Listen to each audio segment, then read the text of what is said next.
योऽन्तः प्रविश्य मम वाचमिमां प्रसुप्तां सञ्जीवयत्यखिलशक्तिधरः स्वधाम्नाम् अन्यांश्च हस्तचरण श्रवणत्वगादीन् प्राणान्नमो भगवते पुरुषाय तुभ्यम्। श्रीवीरराघवदयार्द्रकृपावतारम् श्रीजानकीश पदपद्मपरागभृङ्गम् श्रीश्रीधरार्य चरणाम्बुजलग्नमौलिम् श्रीदेशिकार्य घनश्यामगुरुं नमामहम्। इतिहास हमें बहुत बातें सिखाता है। पौराणिक जो इतिहास है वह तो हमें और ज्यादा शिक्षा देता है, और जो इतिहास से शिक्षा नहीं लेता, जो दूसरों के जीवन की घटनाओं से शिक्षा नहीं लेता, तो उसे अपने जीवन में भी वैसे सबक लेने पड़ते हैं, वैसी विपत्तियों को भुगतना पड़ता है। हमारे जो पुराण हैं, उन पुराणों में जिन घटनाओं का चिंतन किया गया, संकलन किया गया, वे घटनाएं ऐसी हैं, उनकी शिक्षाएं ऐसी हैं कि केवल एक समय नहीं, हमेशा हमेशा उन शिक्षाओं का महत्व हर व्यक्ति के लिए, हर मानव के लिए बना ही रहेगा। अब जैसे कि यहां जो 7वां लक्षण चिंतन किया जा रहा था, शिष्य का 7वां लक्षण प्रणिपतन पर है कि कैसा हो शिष्य कि जो प्रणाम करने में रुचि रखे, जो झुके, जो विनम्र हो, जो अहंकार से भरा न हो। क्यों? बड़ी महत्वपूर्ण बात है। अहंकार भरा होगा यदि, तो फिर चाहे जितने बड़े पद पर कोई पहुंच जाए, उसका पतन होना ही है। चाहे जितने बड़े पद पर हो, चाहे जितनी धन संपत्ति हो, चाहे जितनी मान प्रतिष्ठा हो, लेकिन अहंकार होगा तो पतन निश्चित। सुना होगा आप लोगों ने प्रसंग, कभी पुराणों का प्रसंग है। इंद्र ने अपराध किया था अपने गुरु बृहस्पति जी का। अपराध क्या किया था? बृहस्पति जी का तो आगमन हुआ। वहां इंद्र की सभा में हमेशा जब भी आते थे बृहस्पति जी, तो वे गुरु हैं। इंद्र तत्काल उठ के खड़ा होता, बृहस्पति जी को आसन पर विराजमान करता और उन्हें प्रणाम करता, साष्टांग प्रणाम करता, और उनको विराजमान करके, उन्हें प्रणाम करके फिर जाकर के अपने आसन पर बैठता। लेकिन इस बार क्या किया इंद्र ने? इंद्र के मन में आ गया अहंकार। अब पद तो छोटा नहीं है इंद्र का, पद तो बड़ा है। इंद्र कितना बड़ा पद इंद्र का। संसार में लोग पता नहीं क्या क्या चाहते हैं, किस किस देवता से, एक एक देवता से पता नहीं कितने कितने लोग क्या क्या चाहते हैं, मांगते हैं। एक एक देवता के पीछे पता नहीं कितने लोग पड़े हैं।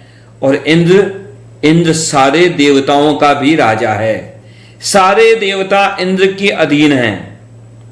तो इतना बड़ा पद इंद्र का। इंद्र के मन में आ गया अहंकार कि ठीक है, गुरुजी आए हैं तो बैठे हैं, बैठे रहें, हमेशा मैं क्यों उठूं। आ गया मन में सवाल इंद्र के। बस ये उसके पतन का आरंभ हो गया। उसने हमेशा की तरह प्रणाम नहीं किया, बल्कि इस बार उसने अपने गुरु को देख करके भी बृहस्पति जी को आते हुए देख करके भी अपनी नजरें दूसरी तरफ कर ली, अनदेखा कर दिया, देख करके भी अनदेखा कर दिया। कितना बड़ा अपराध हो गया।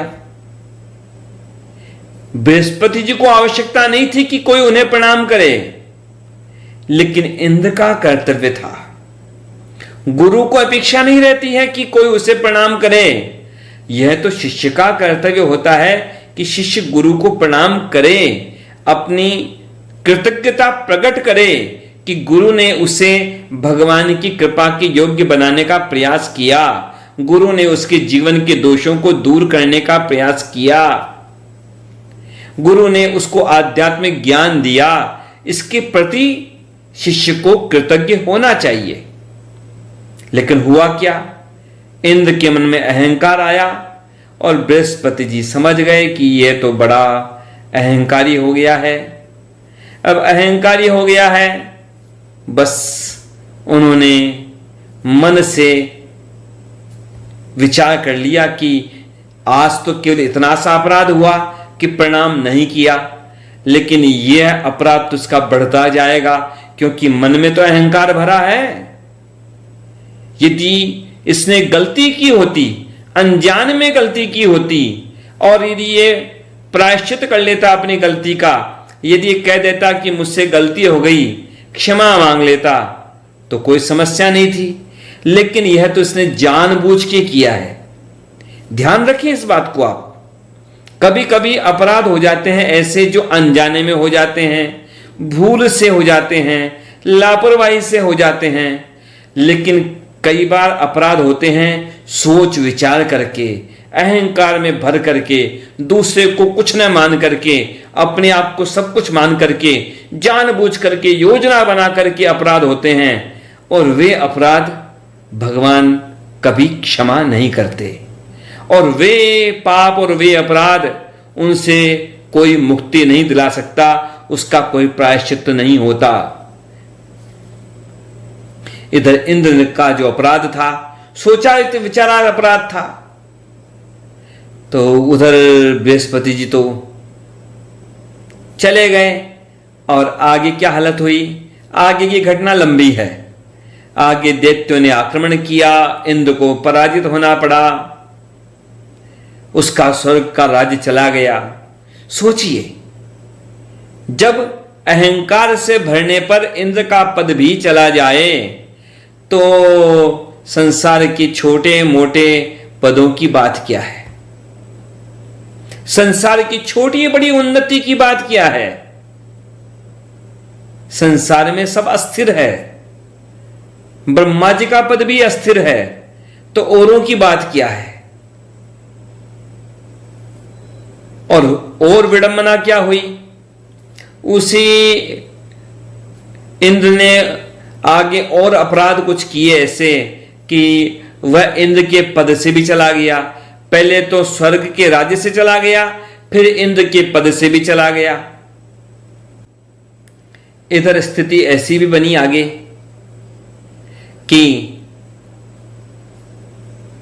देवताओं को युद्ध में विजय मिल गई, उनको स्वर्ग का राज्य मिल गया, लेकिन इंद्र का जो अपराध था, उस अपराध के कारण उससे अपना पद छोड़ करके रहना पड़ा।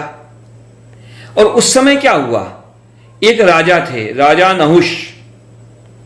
राजा नहुष, और कैसे राजा, छोटे मोटे राजा नहीं थे, चक्रवर्ती सम्राट थे, और उन्होंने बड़े पुण्य किए थे, बड़े शुभ कर्म किए थे। और राजा नहुष को उस समय इंद्र के पद पर बैठाया गया। कितनी बड़ी बात, या तो मानव हैं, भले ही राजा हैं, चक्रवर्ती सम्राट हैं, लेकिन मिला पद, किसका मिला पद, इंद्र का पद मिला। लेकिन उस राजा नहुष ने भी पिछले इंद्र के जीवन से शिक्षा नहीं ली, पिछले इंद्र के पद से और उसकी अपराध की बात से, उसके पतन की बात से शिक्षा नहीं ली। उस नहुष ने एक बार सप्तर्षियों को कह दिया कि तुम मेरे कहार बनो, मेरी पालकी उठाओ। अब सप्तर्षि सबके लिए पूज्य, सप्तर्षि सबसे बड़े ऋषि, वो 7 ऋषि सबसे बड़े ऋषि, उन सप्तर्षियों को कहा कि मेरी पालकी उठाओ। सप्तर्षियों ने सोचा कि भाई ये नहुष है, इंद्र के पद पर है, अपराध कर रहा है, लेकिन ठीक है, अब एक तरह से राजा के पद पर है तो चलो इसकी बात मान लेते हैं।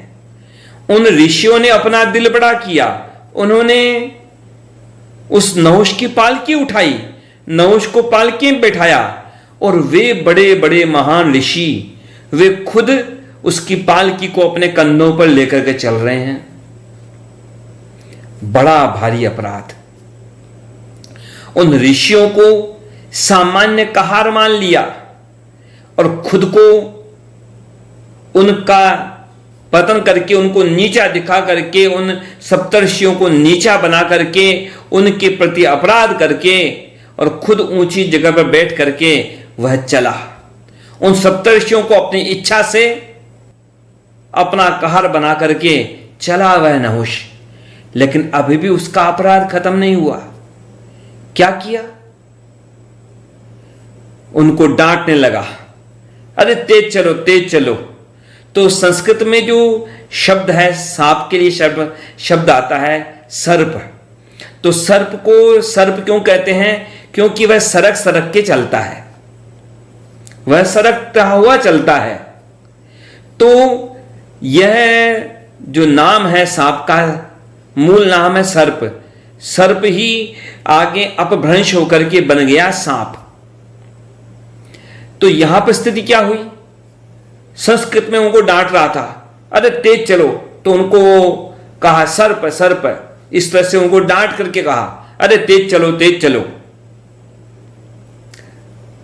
तो ऋषियों को आया क्रोध, इतना अपराध सहन कर लिया, इतना अपराध सहन कर लिया, कहां यह एक राजा और कहां यह ऋषियों के ऊपर अधिकार जताने वाला बन गया है। जिन ऋषियों के सामने बड़े बड़े देवता भी नतमस्तक होते हैं, उन सप्तर्षियों को अपना कहार बनाया और उन्होंने तो विनम्रता पूर्वक उसकी पालकी को उठा लिया, लेकिन यह तो अभी भी उनको भी और डांट रहा है, अरे तेज चलो तेज चलो। ऋषियों ने उसी समय उसको शाप दे दिया कि हमें कहते हो तुम सर्प सर्प, कि सर को आगे चलो तेज चलो, जाओ तुम सर्प बन जाओ। तत्काल नहुष उस इंद्र के पद से गिरा, धरती पर गिरा, उसका मानव का शरीर भी नहीं मिला उसे, तत्काल सर्प बन गया, सांप बन गया। पता नहीं कितने कितने लंबे समय तक सांप बन करके उसे कष्ट पाने पड़े।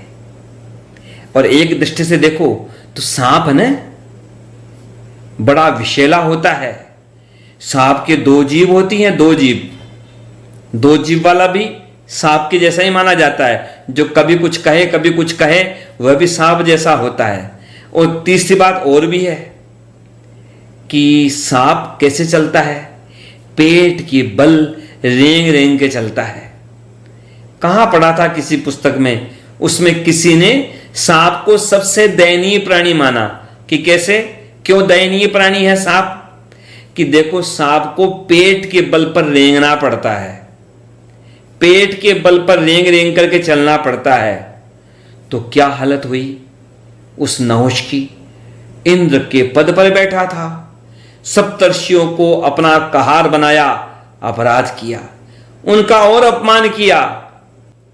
वह नहुष उन सप्तर्षियों को ऊंचे सिंहासन पर विराजमान करता और खुद उनके समक्ष उनसे नीचे रहता, लेकिन जहां उन सप्तर्षियों के सिर पर चढ़ा हुआ है, उनका अपराध किया, इंद्र के पद से भी उसका पतन हुआ।